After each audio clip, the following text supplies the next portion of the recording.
kilasy fahafiry no tokony hiofana arak'asa ny mpianatra. Eo amin'ny kilasy fa 3e zany ny mpianatra na TNF no izy tokony hiofana arak'asa. Ya raha mikasika an'izay aloha dia io arakaraky le zava-misy isaky ny ray aman-dreny. Raha tokony ho izy zany hoe mba enjehana na dia any amin'ny 6e izy dia fa tokony manana le fiofanana manokana momba ny arak'asa le mpianatra. Classe de 3e tokony efa afaka miofana arak'asa. Tokony eo amin'ny classe fahaenina farafarany. Miditra 6e zany izy dia raha vao hoe efa fantatra izy fa hoe tokony efa mandray tsara ilay hoe fahaizana akao an-tsekoly zany izy na hoe mahafantatra ilay fahalalana be zany dia tokony hoe miditra fiofanana arak'asa izy miditra amin'ny classe fahaenina zany. Classe ny zaza tokony homagna arak'asa dia manomboka amin'ny classe de 6e. Araky ny hevitra aloha raha fiofanana arak'asa zany any amin'ny classe de 3e. Manomboka eo amin'ny classe de 5e zany. Eo amin'ny 3e. Eo amin'ny classe de 3e zany ny tegna mety tsara satria mba fa mafantatra raha zany fa bebe zay zavatra ny laligny. Amin'ny ankamamoakana zegny izy raha ohatra izy fa manana taogno eo amin'ny 14 taogno atokatra am-pianarana asa izy. À partir de 5 raha ohatra fa misy numéro an-tegna izy amin'ny asa fa tokony alefa miandry asa igny izy. Classe secondaire.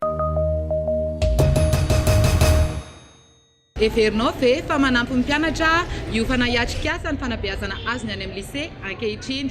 Ya tokony ahafahany miofana arak'asa. Ya io moko arakaraky le fahalalana sy fiofanana omenana azy fa ohatra miteny mo 6e dia zavatra mifanetana amin'izany zany tokony ho azony zareo tanterahana fiofanana mikasika an'izany asa le hoe fiainana andavanandro mipako gasy ohatra tokony ho vitan'jareo.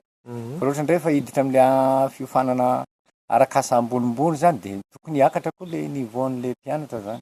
Zany misy satria avy amin'ireny misy ny fahalalany hoentiny hanatanteraka le asa ho ataony na ohatra zany na mpianatra izy na amin'ny fivelomany na eo amin'ny ara-piarahamonina zany dia ao zany no tena hoe azahoany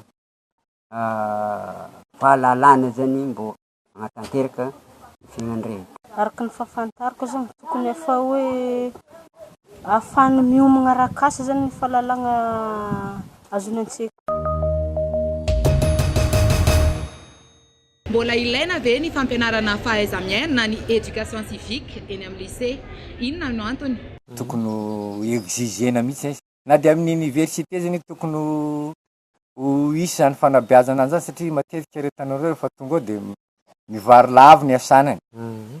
Nefa fa mazava tsara hoe mianatra lahy tsara tsy mianatra lahy tsara ny dikan'izany misy ankizy tsy mahafantatra ny dikan'izany. Ya raha ny éducation civique zany hoe fahaiza-miaigna ndraiky aloha io naiza naiza zany raha ny hevitro tegna azo hitarina mihitsy na tsy dia amin'ny lycée raiky azy fa na kilasy ambonimbony satria ny fahaiza-miaigna zany zany hoe tsy maintsy atao hita tsy maintsy ampianarana zegny. Tokony ilaina satria mbola tsy ampy le fahalalana ka